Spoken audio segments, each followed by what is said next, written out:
Hello, welcome to our last reflection. This is Thursday, and here we are at Goolwa, which is right at the mouth of the Murray, and our last stop. The reading for today is those beautiful words about the Good Shepherd in John chapter 10, verses 1 to 10.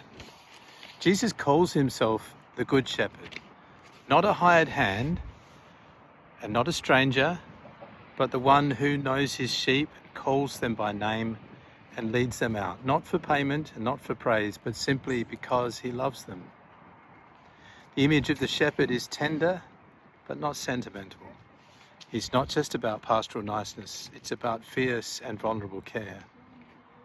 The good shepherd protects. The good shepherd watches. The good shepherd lays down their life, and they do it without fanfare or fuss, and with no expectation of honour or recognition. This is not the leadership the world promotes. It is also, sadly, not the leadership many churches actually practice. Jesus' words here are deeply challenging. The Good Shepherd lays down his life for the sheep, but the hired hand runs away because the hired hand doesn't care for the sheep. The temptation for the church in every age is to act like a hired hand, to guard our own safety, to be careful curators of reputation and even comfort, while neglecting the vulnerable, the souls.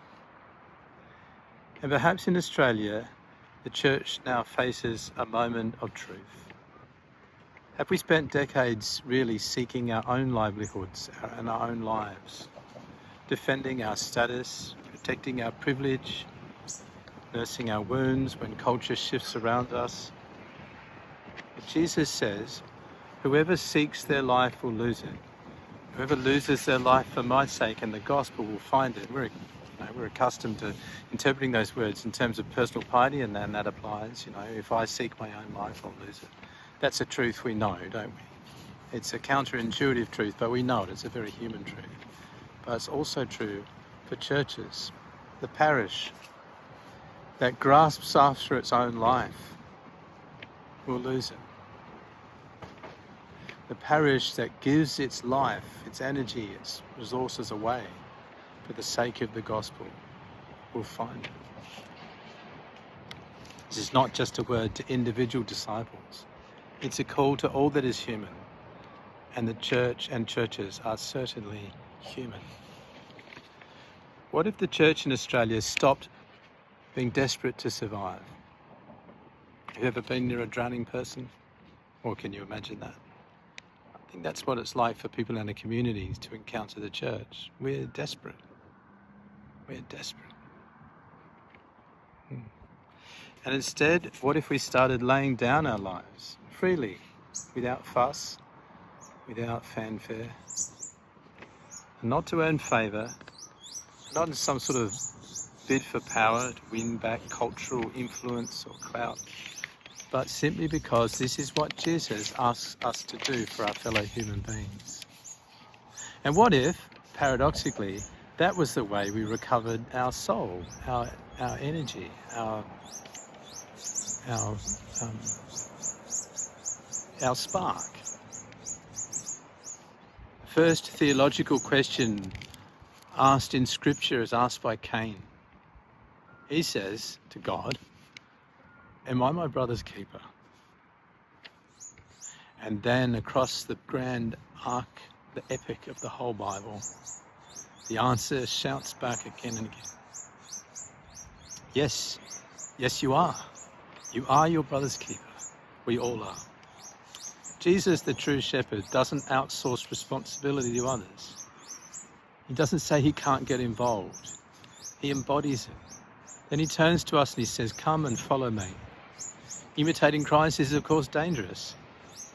But to imitate him in this, to serve and protect and care for individuals, unnoticed and unthanked, this is holiness. We're all called to be priests, all of us, not in title, but in action.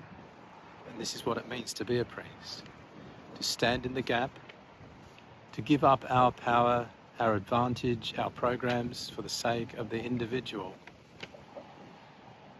To listen for the sound of the wooden bell. That's the cry of the poor, the wooden bell. We can't hear it over everything else. To hear the cries of those the world forgets. Jesus stands at the gate, not to build fences, but to lead us out. I came that they may have life and have it in all of its fullness. This abundance is not a prosperity promise. It is the fruit of self-giving love.